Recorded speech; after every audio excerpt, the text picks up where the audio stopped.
3. Hi guys, good evening. So we're here for another episode of the Beyond Alpha podcast, and today we are going to talk about how do you respond to rude people. So as always, I'm here with my partner Brian. Hey Brian, how do you respond or paano ka ba nakikipag-interact sa mga rude na tao? Marami niyan. Hey guys, yun. First off, akin, hindi sa iniintindi mo muna. Kumbaga, ayun, totoo. Kumbaga, bakit ba rude ang isang tao? Usually, yung mga usual reasons. You have to understand those things eh. Maraming pinanggagalingan yan eh. Tama na starting ko. Oo, iba-ibang reasons eh. Pero one of the main reason bakit rude ang isang tao is because they are hurt themselves. Diba? Hurt people. Hurt people. Meaning, diba?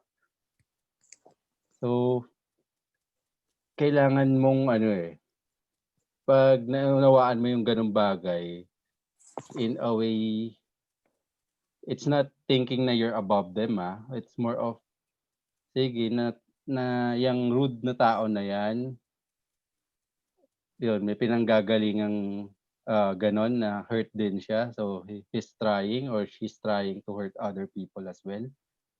So, ikaw, anong magiging response mo? And connected din doon sa lagi namin sinishare ni JP na you can control. Life is 10% what happens and 90% how you respond eh. So, yun, halimbawa, binabastos ka for some reason, di ba? Or may sinasabi sa'yo for some reason. Kung hindi ka naman physically affected, ito take ko, kung hindi ka naman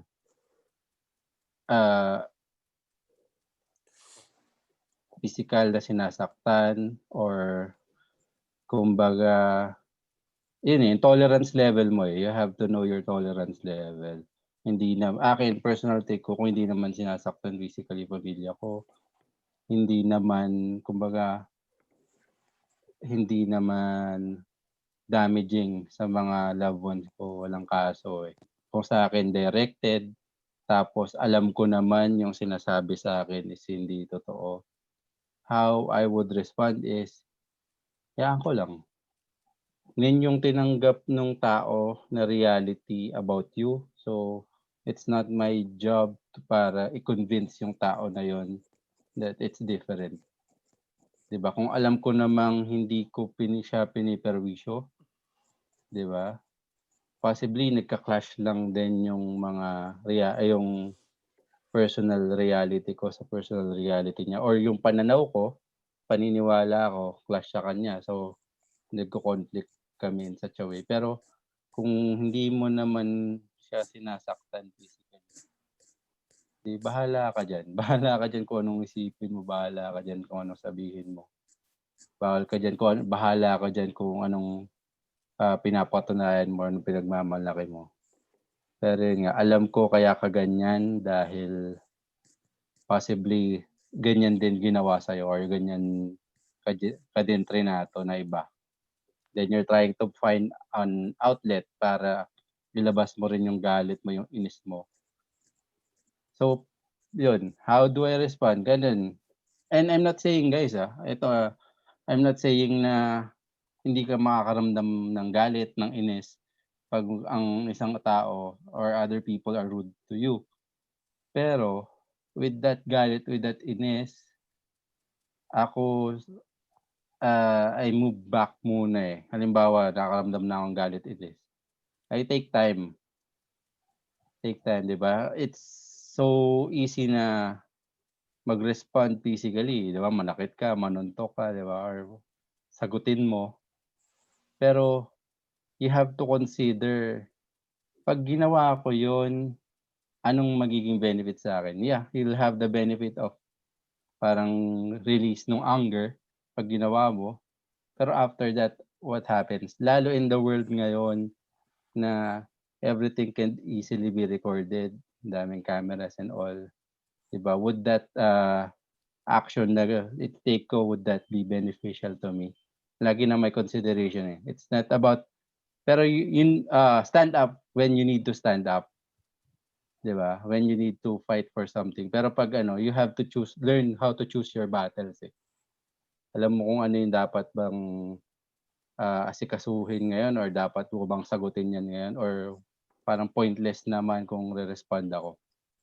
And you have to consider, ito naalala ko shinare sa akin ni JP, pag sa mga ganyang conflicts, yung piso versus 1 million or 1 billion. Sige, papatulan ko yan ngayon. Think of it this way, nagpustahan kayo nung ka-conflict mo or nung rude person na yan. Ang pusta niya piso, pusta mo 1 billion. Is it worth it na? Pero pag kung sino manalo, kanya yung lahat. So is it worth it na may pagpustahan sa ganong setup? 1 billion yung ipupusta mo, piso lang yung ipupusta niya. So choose your battles wisely. So kung hindi naman, respond to it. Kaya mo na lang, mananawa din yan. Pag di mo, as in, gawin mong hangin. Yun yung take ko eh. Gawin mong hangin kung wala naman siyang bearing sa'yo. Di mo naman siya directly nakakatrabaho or directly di ba? Pag wala naman kayo talagang kailangan mag-interaction, let it go. Yun yung take ko dyan, Jo. Ikaw ba? Yun, agree. How you respond to a rude person basically should be paano ka sa sarili mo. It's kasi there's a very real tendency na kapag kami na-meet tayong rude is gusto natin balikan, gusto natin saktan din. Kung paano na tayo in-offend, gusto rin natin equally i-offend mo rin siya or equally papahiyain or yayabangan. Yun yung natural tendency. Pero how we deal with these type of people says a lot more about us than them. Diba? If tayo yung immature na magre-retaliate, worst case, magiging physical, it says a lot more about us. Pikon tayo, hindi natin kaya handle yung temperament natin. Emotions. So, negative yun. So, I look at it as, we have to win the battle within sa lahat ng aspeto ng buhay. There's an internal conflict sa atin, and we have to win or we have to be at the better side of it. Example, pag may rude na tao, anong conflict within? Putik, babawian ko to. Tigas na mukha mo. Alam mo yun? Lahat yan, it's gonna start sa utak mo eh. Tapos makaka-feel ka ng gigil, mag-manifest siya physically hanggang sa lumabas yung words or actions mo to retaliate. Pero ito is basically for me, self-development eh. Kasi kahit sa mga bata ngayon, yung bullying, ang solution nila is stop bullying or don't be rude. That's never gonna happen sa mundo. Hindi sa totoong buhay, there will always be people who are rude, who like to offend people, who like to hurt people. Gaya nga nasabi ni Brian, usually may mga masasamang experiences yun, yung mga taong yun. But, we have to be ready to face them throughout yung buhay natin because they will come in numbers actually. So, it's more of really building your own armor, building yung mental fortitude to deal with these situations. That's important for me. Sabi nga ni Brian kasi minsan when you start an argument or you want to win an argument, that's the worst thing. Nako-consume niya yung day mo eh. You're wasting a big chunk of your time like thinking about this person. Kumbaga binigyan mo ng oras ng buhay mo tong tao to kasi gusto mong bawian. And we have only a limited number of ito yung term eh. We have a limited number of fucks that we can give for the day. What do I mean? Kumbaga,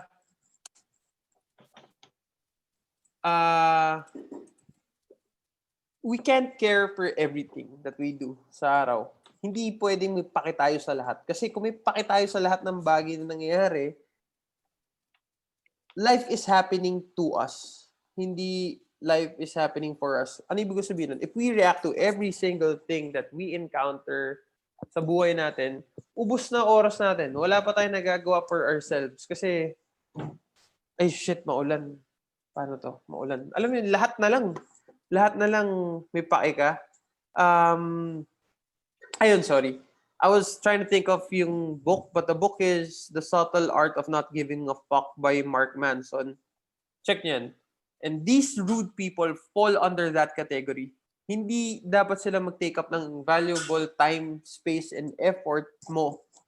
Kasi it's for nothing. If you win an argument, para saan? Kung natalo ka sa argument, maybe he would feel good, pero ikaw, if bulletproof yung mindset mo, it doesn't make a difference. So I didn't waste time, I didn't waste energy, I didn't waste like brain cells thinking of fast or effective comebacks. I just let it be. Parang bahala kayo. So sa akin, bro, ang my end point here is it's more about you rather than it's about them. So if this is something worthwhile, tingin mo, patol ka. Hindi, I guess, syempre tao rin tayo eh. Paminsan, bumibili rin. Patola rin paminsan, di ba? Pero always think hindi naman perfect eh. Always think about, is this worth it? Is this worth my time? Is this worth, kumbaga, yung oras that I should be spending with family or yung energy, yung vigor ko, bibigay ko sa taong to para pahiyain lang siya? Let's think about that for a minute. Kasi feeling ko, whenever uminit ulo natin or whenever we're faced with such difficult people, if we just remember this short thing, maraming life decisions sa mababago eh. Kung nakapag-reflect lang tayo or we just catch ourselves na papunta tayo sa ganung mindset, yung pagbawi. Or I'm gonna put you in your place kasi kupal ka. Diba? So sa akin yun, it's more of let's build our own self. Ano ba tayo? Paano ba dapat tayo mag-react? Kasi we should never let our emotions get the best of us. Maraming nasisirang deals, maraming nasisirang relationships dahil lang nagpadala tayo sa emosyon. So, if talagang punong-puno ka na, bad trip ka na, my suggestion is just take a few deep breaths, lakad ka konti, walk it off. And if you still feel na kailangan mo soplakin tong taong to, that's your choice. Pero the thing is, let's not be reactive dito. Kasi maraming stimuli ang mundo eh. That's gonna make you react. Pero if pumapatol tayo sa lahat ng yun, wala tayong ginagawa on our own. Lahat is a reflex. So, for me, hindi okay yun. Kasi it means you don't have control sa buhay mo.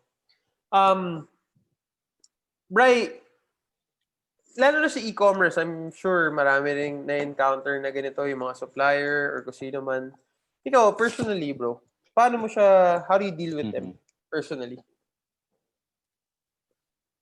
Sa akin, pare, yun nga, professional level. Ano ba, I treat everyone with respect. So, halimbawang may ginawang rude yung isang tao, bakit ba? Anong pinanggagalingan? I try to understand. 'Di ba? Pero pag they're doing it for reasons na hindi ko naman kontrolado, 'di ba?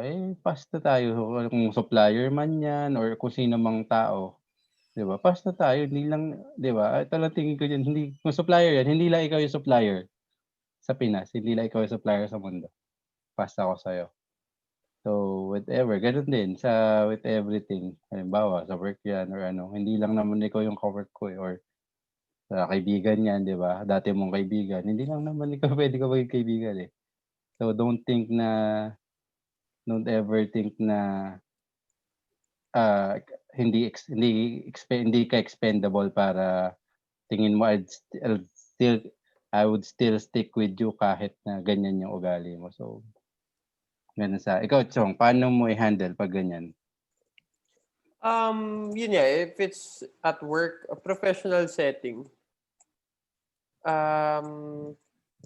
if it's out of work, kumbaga professional setting, may guidelines naman eh. There are clear guidelines. You answer kung may inquiry sa'yo, kung kailangan ka, or if it's your customer or boss mo, you answer professionally. Sagot lang. Outside, ako, I'd rather walk away. Kumbaga, it's very hard na pigilan na, alam mo yung kahit paramdam mo lang na bad trip ka, yung expression. Pero paminsan, it's advantageous to have a poker face. Hindi po just talk straightforward. Tingnan mo lang, lakad ka, go about your day. Kasi, paminsan there are people that just wanna press your buttons. They wanna see if magre-react ka if they do something. And sa akin, I don't wanna give them that satisfaction. I don't wanna give them the satisfaction na dahil ginawa nila to, alam nila gagawin ko to. No way. Kasi we just, tayong mga mystery men, tayong mga pogi, kailangan hindi sila sure kung anong gagawin natin. Pwedeng sapakin na lang natin sila bigla or hindi naman. Diba? Unpredictable. Kailangan unpredictable tayo. So, yung subtle changes ng ugali, yung shifting ng, alam mo, may kita mo pag na-bad trip ka, mag-iiba bigla yung vibe mo. Yun yung tinatry ko i-control. Kumaga, hindi mo ako mapipindot. Aasarin na lang kita kung yun yung pinaka-goal mo. Okay, so for me, last thing about this topic is, guys, just always remember it's about us. It's about what we do, how we conduct ourselves. Ano ba yung brand or ano ba yung person or character that we want to show the world. Yun. Everybody else, kung kupal sila, bahala sila. Probably they don't have anything better to do with their time and gusto lang nila mang-hassle. Gusto nila yung ibang tao, ganoon din. Pero basta tayo, let's build a bulletproof mindset. Let's build a bulletproof body. Hindi literally bulletproof pero kumaga ready for struggle, hindi siya basta-basta itutulak ka lang or bubuli ka lang. Okay, so for me, that's it, guys. Pag may rude na tao dyan, huwag nyo na isama sa priority list yan. Kumaga, huwag na kayo gumawa ng hit list. Hayaan nyo na yung mga yan. Just focus on yourself, focus on developing yung personality mo, yung goals mo, go after them. That's it. You shouldn't give them the time of the day. Pass ako na sa'yo, Bri. Pare. Ay, sige. Okay, may question ko pa. Last question. Okay. Paano pag halimbawa yung rude na tao, yung bastos na tao, may ginawa sa'yo physically? Halimbawa, dinuraan ka or tinapunan ka ng tubig. Paano ang reaction mo dyan? Ito, reaction ko dito, bro. This is what yung teachers ko teach me sa martial arts na inaaral namin is you never let them go first. Diba sa school, hindi, ikaw na una. Sa totoong buhay, mauna ka. Gets mo? You're gonna feel a certain vibe. Pagka lumampas sila sa safe space mo, yun pa lang you have to go. Kailangan mauna. Kasi if they pull a gun, they pull a knife on you, tapos ikaw, hindi, kailangan nauna siya. Walang ganun sa totoong buhay. Go first, parate. May mga self-defense signals actually. Pero siguro, let's reserve it for another time. Pero yun. Another episode.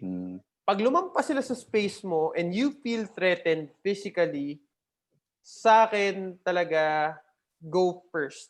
Una parate. Go for a kill shot or go for something na makakatakbo ka.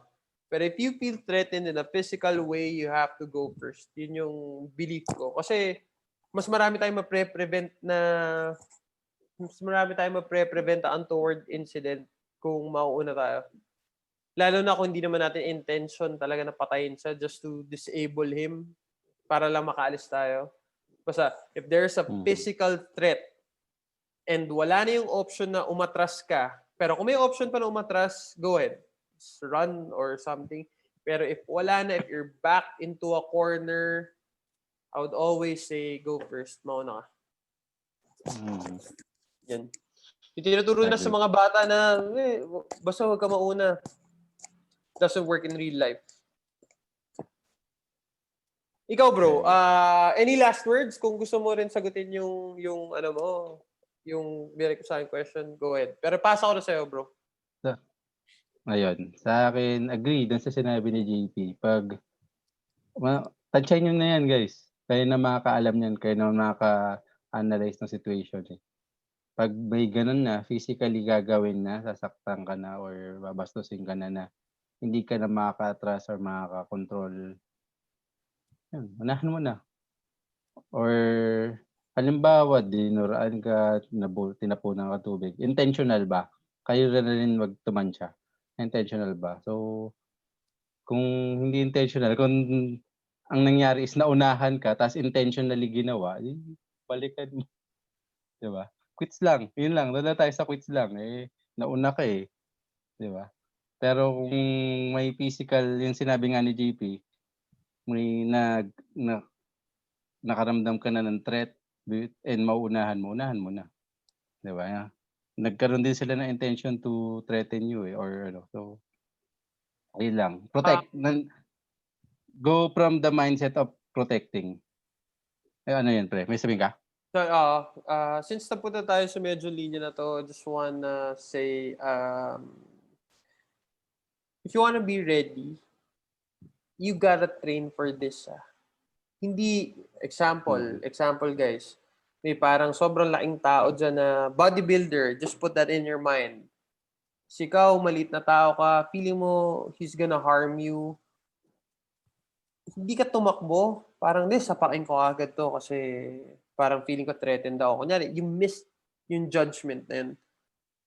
Guys, if you didn't mm, train for that situation, I suggest run. Run. mm, Kasi you gotta be prepared for this eh. Dinidevelop natin sarili natin, how we do business, how we sell, how we like wear our clothes. This is one thing also mm, that you have to prepare for.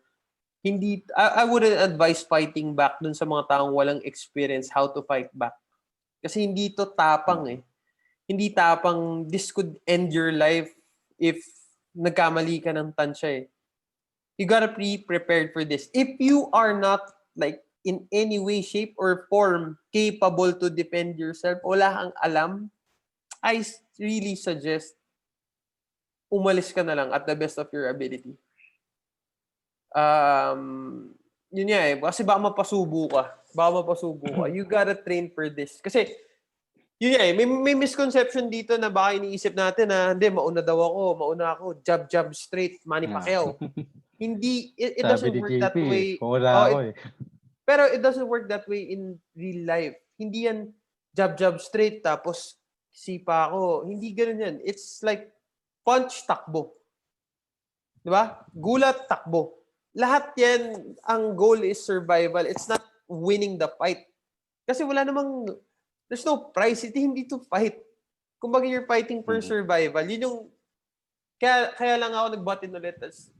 I don't want this to be misinterpreted na parang ah, makipagsuntukan tayo. That's not it.